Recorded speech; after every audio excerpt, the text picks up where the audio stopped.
मागे घेईल असं एक गोष्ट आपण मान्यच केली पाहिजे. तो माझा मित्र पक्ष आहे म्हणून मी हे म्हणत नाहीये, पण एक आहे की रोहितनी राज्यातल्या प्रत्येक जिल्ह्यात जाऊन FIR करायचा प्रयत्न केला. अनेक राज्यांपर्यंत तो गेला.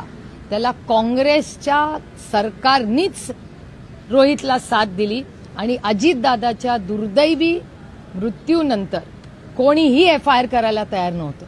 रोहित सगळ्यांच्याकडे जाऊन आला, सगळ्या सत्ताधाऱ्यांकडे जाऊन आला. रोहितला कोणी न्याय दिला नाही.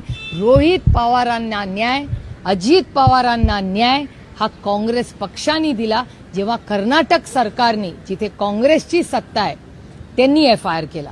त्याच्यामुळे मी नुसतं सुप्रिया सुळे म्हणून आणि अजित पवारची बहीण म्हणून नाही, पण जे अजित पवार प्रेमी आहेत, दादाला न्याय द्यायचं पहिलं पाऊल हे कोणी केलं तर ते रोहितच्या पुढाकाराने कर्नाटकच्या काँग्रेस सरकारने केलं. मी जाहीरपणे राहुल गांधींचेही आभार मानते, कारण रोहित राहुल गांधींकडे गेला आणि राहुल गांधींनी तेव्हा सांगितलं कुठलंच महाराष्ट्राचं सरकार घेत नसेल तर मी माझ्या सरकारांना सांगतो जिथे आपल्या विचाराचं सरकार आहे, आणि त्यांनी कर्नाटकाला फोन केला, तिथून मदत झाली.